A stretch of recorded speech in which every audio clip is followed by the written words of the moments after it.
I didn't get dropped. Oh, wow. It actually just started recording just right off the jump. For the listeners at home, usually when we start recording, it like refreshes the page and then John gets dropped and then it'll rearrange where our boxes are and some stupid shit like that. But it actually didn't happen today. So, with all that being said, my name is Jason Aiello. I'm the host of the Back of the Class podcast. This is a shoot the shit podcast between two friends. The point of this podcast is that you should feel like you're sitting at the back of the class listening to two idiots chopping it up. And I'm here with my co-host, John Pattison. John, how's your week going? My week is going, it's been fine. I mean, the first 2 days of it were great. And then, like, yesterday, I was just having one of those days where I was like, I love my classes. I love all these people. I want to go home. I was just super tired. One of those days. Today was a bit better till I was driving because people suck. But we'll get into that story a bit later because it relates to one of my questions. So. Okay. So you're definitely enjoying high school more than college. I mean, sorry, you're definitely enjoying college more than high school. Yeah, not like it's hard. I mean, 500 people at my school, and all 500 of them have the exact same interests. Yeah. So it's definitely a much different environment. Mm-hmm. Yeah, because like, well, what you were saying about how like you just felt like you wanted to go home like that one day, that was me for like every single day of high school. Like ever, like it's a fucking grind, man. Like you're up at 6 a.m., you're at the school at 7, and it's like, we should be grateful for having such nice public schools in Colorado, but it's like, man, like that shit just wore me down by the time I was a senior. We spend 12 years of our lives in school just to grow up and then go to more school. Yeah, and then believe it or not, more people after 4 or 5 years of getting of trying to get a bachelor's degree, they will go to another like 7 years of school. There's, I mean, you saw my work ethic when I was a senior. Yeah, like high school just wore me down by the end. I was just exhausted.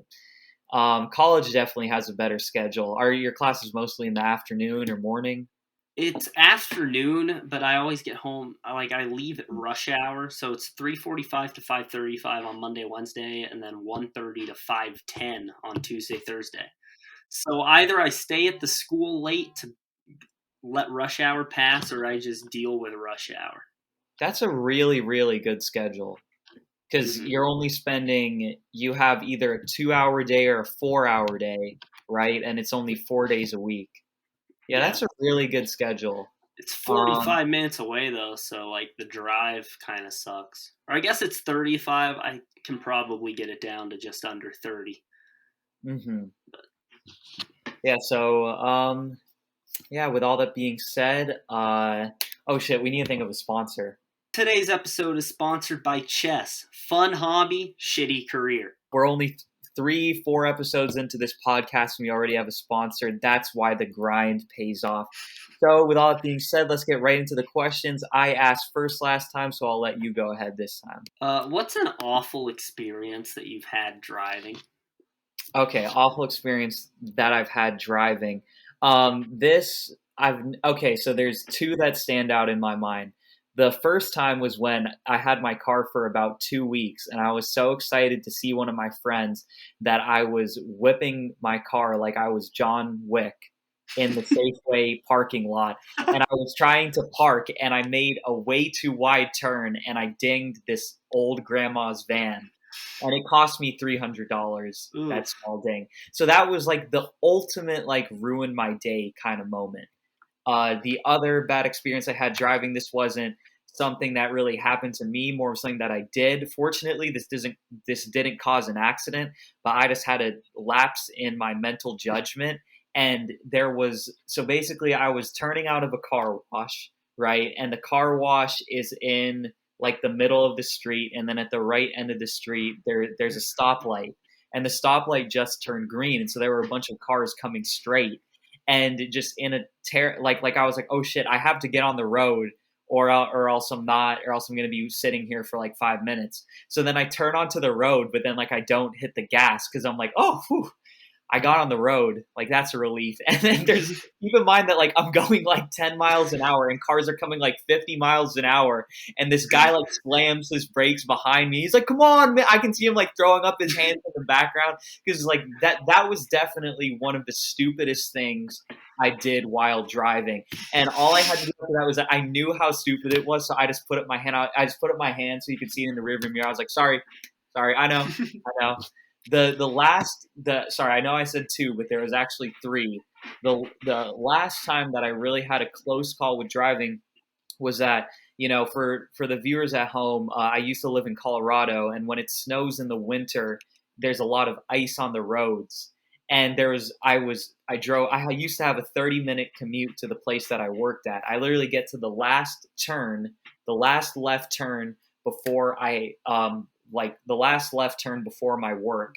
And it's at a four-way intersection, very busy four-way intersection. This is a weekday morning. So there's tons of people going to their commute. And I was coming in just a little bit too hot into the turning lane. And so I started skidding and I stepped on the brakes like the hardest I've ever stepped on the brakes. I was literally like pulling on the steering wheel because I was trying to get as much leverage to step on the brakes as possible because I thought for sure I was going to slide into the intersection. And I was like, if I slide into this intersection, like there's a chance that I might be okay, but I'm probably going to be screwed. And then just like in any good Michael Bay movie where a big object stops right before it's about to hit something, that's exactly what happened to me. I literally slid like right to the perfect part of, how like those intersections, how like those big white lines, Mm-hmm. I slid like right up to the big white line. Like I was just barely over it. So normally where I would be anyway. Yeah. So that was definitely the closest call. Those were definitely the closest calls that happened to me with driving. How about you? Well, let's tell a story about today, shall we? Okay.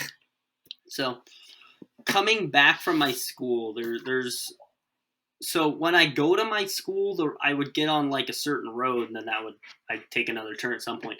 But going home, my phone wants me to not turn back onto that road. It wants me to keep going.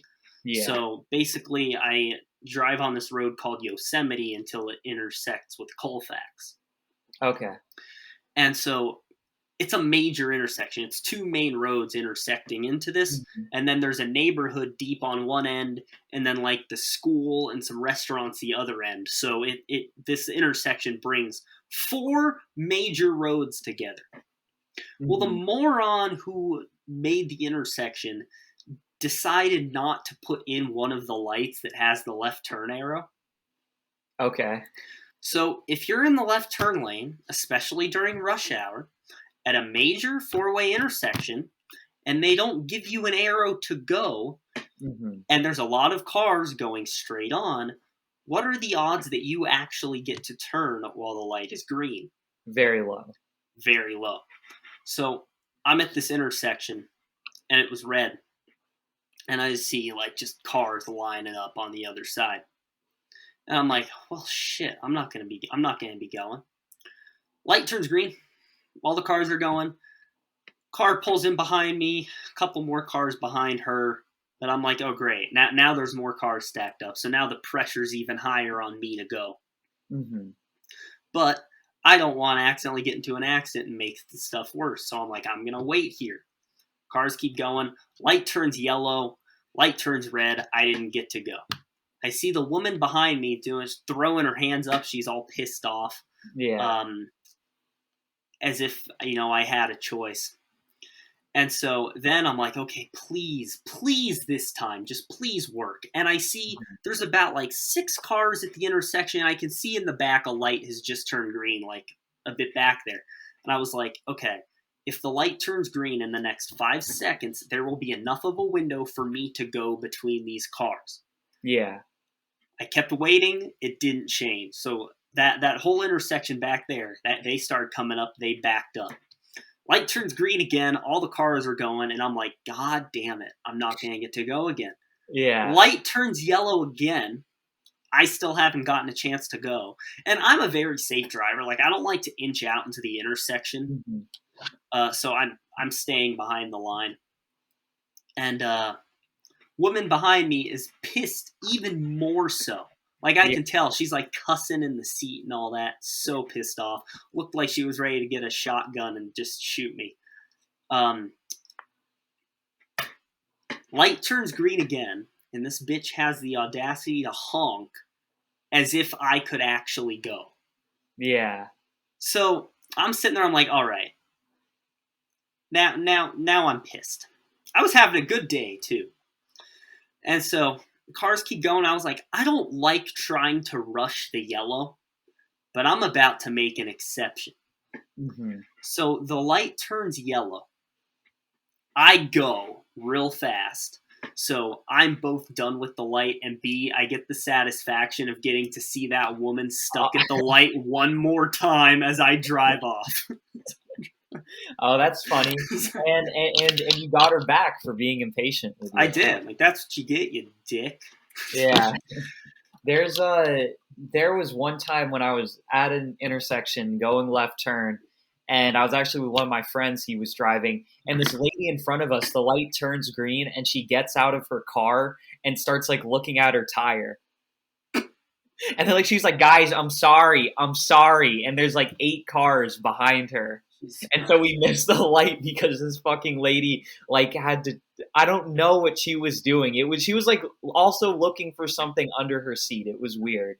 Well, to all of our listeners out there, make sure that you stay safe while driving. Don't let other drivers intimidate you, but also be aware of what's going on the road. It's very easy to zone out when you're driving, especially on the freeway once you get used to it. Once there was this lady who, she felt sorry for me. I felt bad. I was at a light trying to turn, and it was like a 4-way intersection, like kind of coming like just past the interstate. So it was like a giant maze of cars, so it was kind of hard to see what was going on. All I knew is that I couldn't turn because there were cars coming. The woman behind me couldn't see that, so she honked when the light changed and then immediately felt bad about it. Because then she realized, she's like, oh, the guy can't go. I could see in the back seat she felt like an ass. Oh, there was one time where I was I just parked outside of my dad's house, and this was really late at night, and there was a lady walking her dog, and I accidentally hit the horn. Oh. You know, I accidentally honked, and this lady just gave me what the fuck is wrong with you look. And like I just smiled because I mean I can't explain that to her that like it was just an accident. Yeah, let's get into the next question. So this isn't really a question; it's more of a statement. But there was a guy this week on TikTok who, you actually sent this to me, which is why I brought it up. He decided to quit his 100K a year job to go work with Logan Paul. I'll just play a clip of it right here. No, I didn't. I quit my job. No, wait, it's a story. I'm interested. It's a story. I quit my job legit 2 days ago. I came up here, took a risk. I'm originally from Ohio. Did you sneak up here? No, I didn't sneak in here. I didn't sneak. What do you mean sneak up? Like here? on stage? Or you just like? Yes, I did. It's one of the sneak I'm videos. Sorry, I just. Did you print the ticket and stuff? No, I just needed to talk to you. I'm trying to talk to your brother. I'm trying to talk about business. Trying to get a job. Like I want to do media. I've been trying to get. What are you good at? I was 7 dances. I did like What's that. Your TikTok I did that video. You know, like going like that. Yeah, you know. Oh, so you really got what it takes. I don't. Then why would I need a mentor. Why would I do that? I want to be like. I'm 22 years old. I'm just trying. I bet I can't be a mentor right now. Right in my life, I'm a fuck up myself. I need a mentor. You know what I'm saying? Like I need connections, and you need people be around you. Right? No, I didn't have connections and people around. I have Jake. That's it. Do you have a brother? Do you have people? Friends? I don't. Friends? You got friends. You got amigos. I don't. You don't have friends? I don't. I swear to God. I'm here by myself. Where are you from? I'm from Norwalk, Ohio. You're a good-looking guy, bro. You have friends, bro. You're fucking lying. You have friends. Go make content. Do stuff with your friends. I'm glad you quit your job. It takes balls to do that, bro. But like now you gotta act. Try to make a step. I'm not. Media. But I'm not the guy directly. You're the guy. No, you're the guy. No, bro. My team is this. Relax, bro. Relax. I'm not the guy. Like life isn't about handouts. You know what I'm saying? I know. I'm not trying to get a handout. I'm not trying to get. What are you trying to do? I'm trying to work hard for a little money. No money. I don't know. I can get a job somewhere else. All I want to move to LA, and I want to be able to be part of that. Look, I have to go.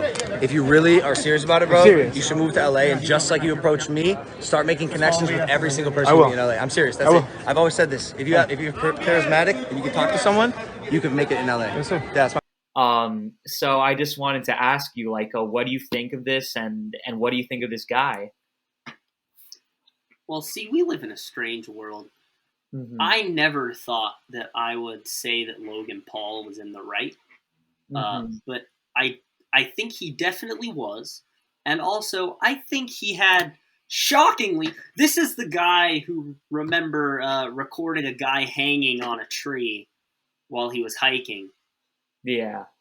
So I never thought I'd be saying it, but Logan Paul was actually spitting some good wisdom there. Mm-hmm. I mean, he had said he's like, hey, if you want to go to LA, go to LA. You make the connections that way. Go meet people. I'm like, check one, perfect, good advice. The second one I liked was when he got down to earth with the guy, and he took the fact that he is insanely famous out of it, and he's like, I don't need a buddy, I need a mentor because I'm a fuck up too. And I was like, that's pretty cool to hear him say. Yeah, like it's a good sign to know that he's still humble. Mm-hmm. You know, all the shit he's done at his core, he's still he's still a nice guy. I think his fame and his ego have gotten to him to a certain degree, but at his core, he's just I like to think he's a good guy. Yeah. I mean, it could have been a PR stunt, but I don't think it was. No, it definitely wasn't, because that guy has like a whole TikTok account, and I'll play another one of his TikToks here. But so I think you pretty much summed up everything how I felt about Logan in that video too. I thought he gave some very real advice, some very good advice. But let's talk about this guy, who I really doubt that this guy had a 6-figure a year job if he's thinking like that. First of all, and then second of all, like, how does he not have any friends? Like, I don't know what exactly his goal was in approaching Logan here. But like, he doesn't even have a YouTube channel. He actually does. He's only posted one video to it. He has like no experience in media other than like doing TikTok. He can't edit, can't sing, can't dance. I mean, not like Logan Paul would even need any of those. Like I don't understand what this guy thought was going to happen. You just can't approach a high profile internet celebrity like that and, as Logan said, expect to get a handout. Like, I really don't know like what that guy was thinking. Like, Logan Paul is one of the most famous people on the internet. He's not just going to met some weird guy who stalked him and snuck backstage into this event and let him work with him. Like, that was just the weirdest part to me. So and also, yeah, go ahead. Don't quit your job until after you've secured another job. Yes. Lesson to all of you. I saw a really, really good piece of wisdom on Reddit. Also something I never thought I'd say. But it said even a monkey doesn't let go of one vine until it has another vine firmly in its grasp. Ooh. So that's a very good analogy. I mean, it's less about this guy wanting to work with Logan Paul and the fact that like he wasn't even a content creator before he even said that when like Logan Paul had asked. He's like, well, what are your skills? And he had said like he's not good at that stuff. Yeah, so like, why are you trying to What's create? His goal? Yeah, why are you trying to become a content creator if you don't make content and if you're not good at making content? Like, dude, like you could at least be like a compilation YouTuber or some easy shit like that. Like this dude, I really just baffles me. Like I don't know what this guy was trying to get out of this. I mean, obviously a job, but like it's fucking ludicrous to think that he actually thought it was going to happen. So thank you for sending that to me. You're welcome. Okay, let's get into our second questions. You are up to bat. All right. This question's inspired by Wonder Woman 1984. Shitty movie, good podcast question. If you were granted one wish, but wishing for it took something valuable from you in exchange, would you make the trade?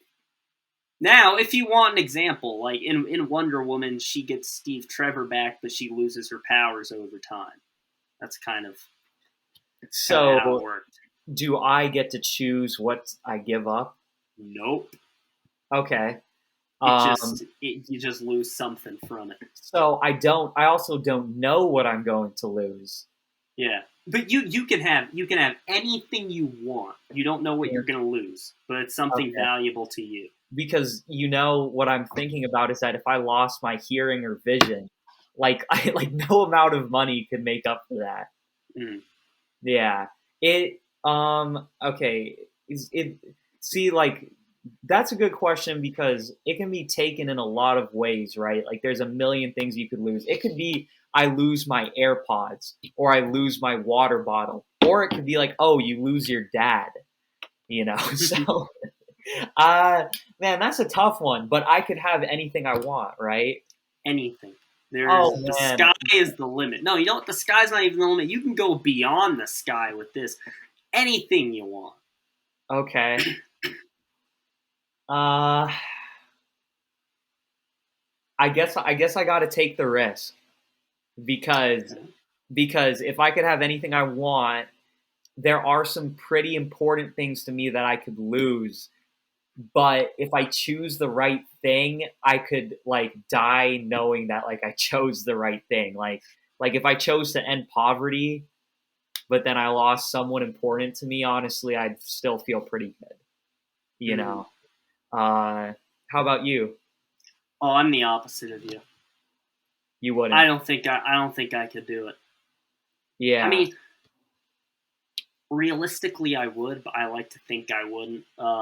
If I did pick something that had like a massive benefit, yeah, I'd probably be willing to take that risk. But also, if someone said anything you want, the selfish spectrum would probably outweigh the selfless spectrum.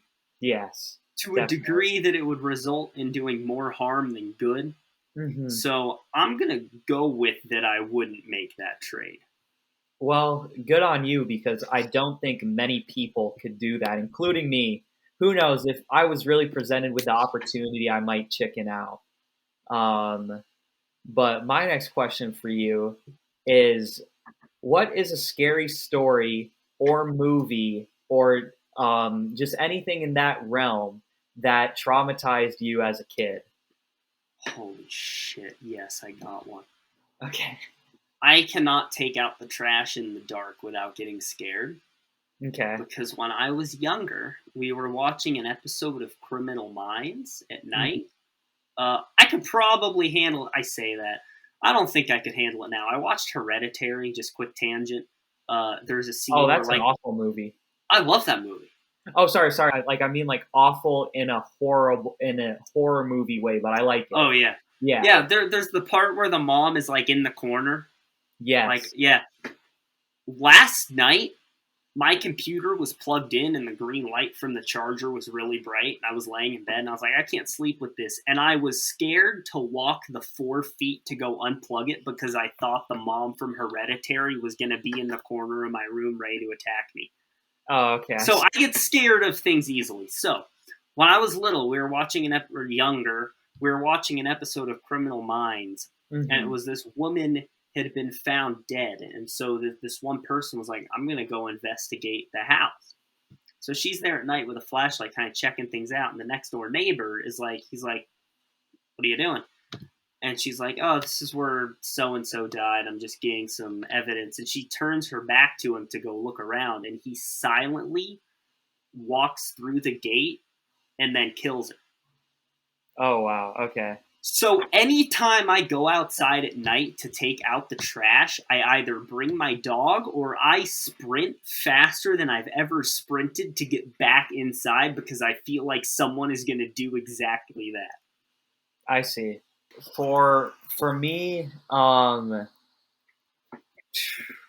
I'd say like I really didn't watch horror movies for a long time, so I was scared of the dark for a long time. Like kind of what you were saying, like I was always afraid of people like being in like the corner of my room and stuff like that. And I spent 2020 living in an older house where like I'm assuming some people had died. The house was like over 100 years old. So sometimes I got like really weird vibes. But as for stories that traumatize me, there's not any really specific ones that I can think of. There is a funny Filipino folk story about this thing called the capre. It's like a big green giant, which is kind of funny because it kind of reminds me of the Hulk. And it's basically it's a story made up by adults that they in the Philippines that they tell the kids when they don't want the kids to bother them while they're smoking. Because the thing is that at night, if you see smoke, that means that the capre is out. So if you go into the smoke or whatever, smell smoke and you go explore it, you're going to get killed by the capre. At least I think that that's what the story is. There's another really horrible children's story for Filipino kids that my mom told me where it's like these ghouls are like, they're like, they can like separate from their torso and fly and eat people. But to stop these ghouls, you have to salt the bottom half of the torso so they can't reattach themselves. Yeah, these are kid stories in third world countries. So, yeah, I guess that those are my experiences with that. But let's transition into your third question. All right, I feel like before we get into my third question, now would be a great time to do our regularly scheduled segment of things John should regret but doesn't. Also known as John is increasingly becoming a bigger piece of shit. Okay. All right, this week nothing. I don't think anything will ever top last episode. Mm-hmm. But damn, this one's pretty juicy. So. The following segment has been heavily edited in order to protect John's integrity. Now, back to your regularly scheduled programming. Fuck, this shit's gonna get me canceled. So, I mean, I'm just.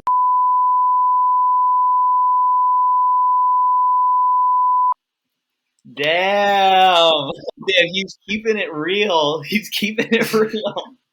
Okay, so before we get into our third questions, we're gonna take a second to thank the second sponsor of today's video, which is catfishing, the national pastime for creative people who are smart enough to do other things but choose not to.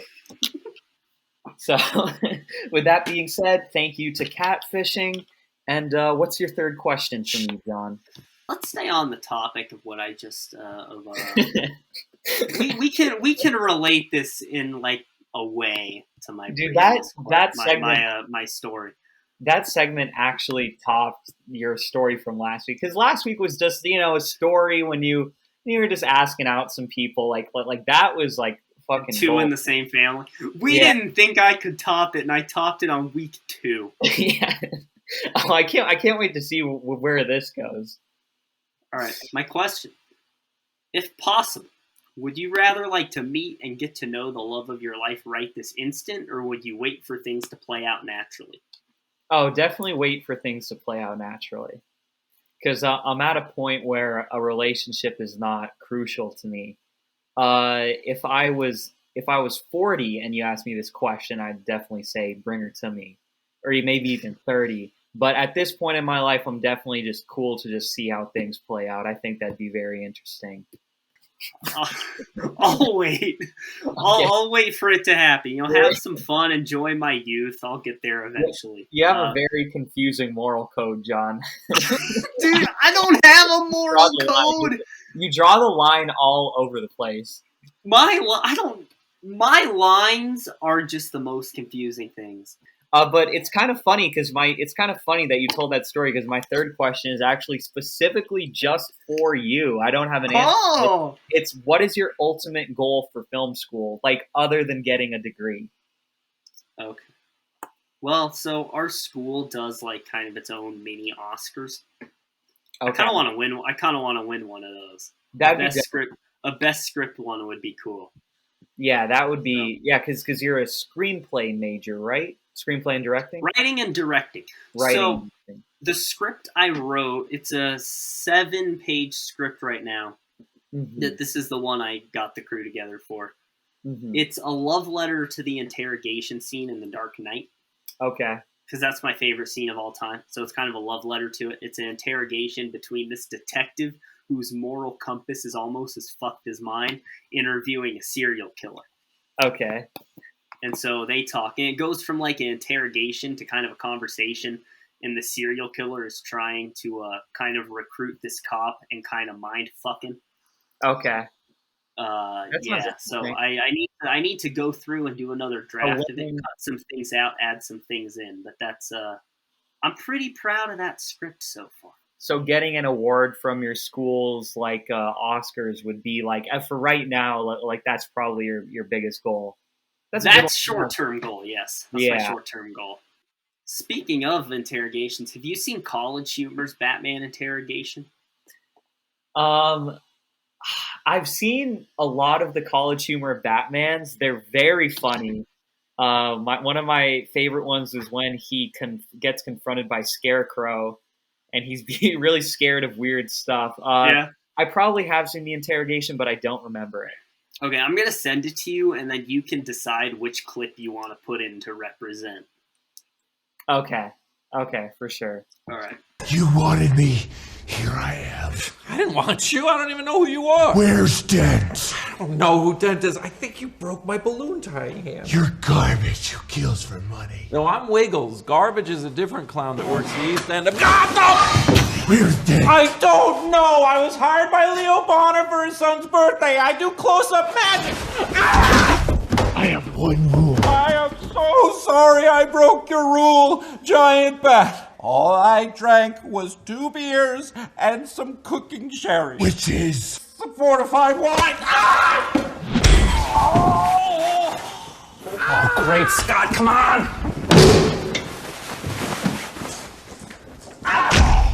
Where are they? Oh! And with that punch, this episode is going to come to an end. This has been The Back of the Class, episode 3. If you want to catch the rest of this conversation, stay tuned for next week where we will be releasing episode 3.5.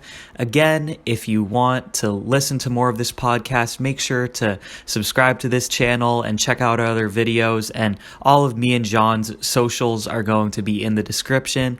Thank you for listening, and we hope to see you back here soon.